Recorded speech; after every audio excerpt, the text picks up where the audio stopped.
अस्सलामु अलैकुम, नमस्कार, वनक्कम और मेरे प्यारे हिंदुस्तान के भाइयों और बहनों। आज का दिन सिर्फ तमिलनाडु की राजनीति का दिन नहीं है। आज का दिन उस लोकतंत्र की ताकत का दिन है जहां एक अभिनेता, एक कलाकार, एक लोकप्रिय चेहरा जनता के भरोसे से मुख्यमंत्री की कुर्सी तक पहुंचता है। मैं विजय साहब को दिल से मुबारकबाद देता हूं। मैं उनकी मेहनत को सलाम करता हूं, क्योंकि राजनीति का रास्ता आसान नहीं होता। फिल्मों में कैमरा कट बोल देता है, लेकिन राजनीति में जनता हर दिन हिसाब मांगती है। आज लाखों युवाओं की उम्मीदें इस सरकार से जुड़ी है। आज किसानों की आंखों में उम्मीद है। आज मजदूर सोच रहा है कि शायद उसकी जिंदगी बदलेगी।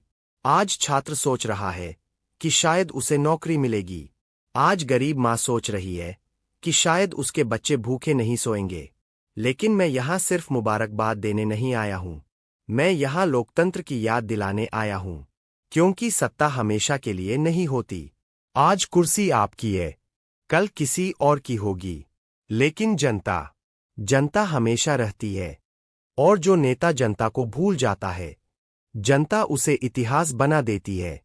मैंने हिंदुस्तान की राजनीति में बहुत दौर देखे हैं। मैंने बड़े बड़े नेताओं को आते देखा और जाते देखा। मैंने ऐसे लोगों को भी देखा जो सोचते थे कि उनके बिना देश नहीं चलेगा, लेकिन वक्त ने साबित कर दिया, देश किसी एक इंसान से बड़ा होता है। आज मैं तमिलनाडु के युवाओं से कहना चाहता हूं, सिर्फ तालियां मत बजाइए, सवाल भी पूछिए। लोकतंत्र में सबसे बड़ा हथियार वोट नहीं, सवाल होता है। जब सरकार कहे कि विकास हुआ है, तो पूछो, किसका विकास हुआ है? जब सरकार कहे कि नौकरियां आई है, तो पूछो, किसे मिली है? जब सरकार कहे कि राज्य आगे बढ़ रहा है, तो पूछो, क्या गरीब भी आगे बढ़ रहा है? क्योंकि अगर अमीर और अमीर होता जाए और गरीब, तो समझ लीजिए विकास अधूरा है। मैं विजय साहब से कहना चाहता हूं, आज आपकी लोकप्रियता आसमान पर है। लाखों लोग आपको प्यार करते हैं, लेकिन राजनीति में असली इम्तिहान तब शुरू होता है जब जनता नाराज होने लगे, जब महंगाई बढ़ेगी, जब बेरोजगारी बढ़ेगी, जब विपक्ष सवाल पूछेगा, जब मीडिया आलोचना करेगा। तब असली नेता की पहचान होती है। एक अच्छा मुख्यमंत्री वो नहीं जो सिर्फ भाषण दे सके। एक अच्छा मुख्यमंत्री वो होता है जो आलोचना सुन सके। आज हिंदुस्तान का नौजवान परेशान है। उसके हाथ में डिग्री है, लेकिन नौकरी नहीं है। उसके पास हुनर है, लेकिन मौका नहीं है। और मैं पूछना चाहता हूं, अगर देश का युवा ही निराश हो जाए, तो देश आगे कैसे बढ़ेगा? मैं किसानों की बात करना चाहता हूं। वो किसान जो धूप में जलता है, बारिश में भीगता है, लेकिन फिर भी पूरे देश का पेट भरता है। उस किसान को क्या मिला? कर्ज, आंसू और संघर्ष। अगर कोई सरकार किसान को सम्मान नहीं दे सकती, तो उसे विकास की बात करने का हक नहीं है। और मैं मजदूरों की बात करूंगा।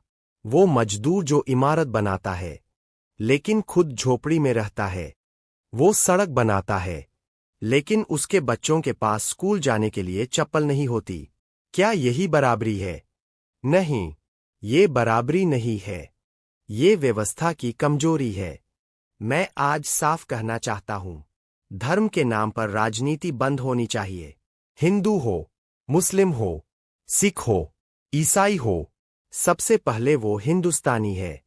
अगर किसी इंसान को उसके नाम की वजह से डर लगे, तो समझ लीजिए लोकतंत्र कमजोर हो रहा है। अगर किसी छात्र को उसकी भाषा की वजह से रोका जाए, तो समझ लीजिए संविधान रो रहा है। अगर किसी गरीब को न्याय पाने के लिए सालों इंतजार करना पड़े, तो समझ लीजिए व्यवस्था बीमार है। मैं हमेशा संविधान की बात करता हूं। क्यों? क्योंकि यही वो किताब है जो गरीब और अमीर को बराबर खड़ा करती है। यही वो ताकत है जो एक साधारण इंसान को मुख्यमंत्री बना सकती है। और यही संविधान कहता है, सत्ता जनता की नौकर है, मालिक नहीं। आज मैं विपक्ष की भूमिका पर भी बात करना चाहता हूं। कुछ लोग सोचते हैं कि विपक्ष दुश्मन होता है। नहीं, विपक्ष लोकतंत्र की सुरक्षा है।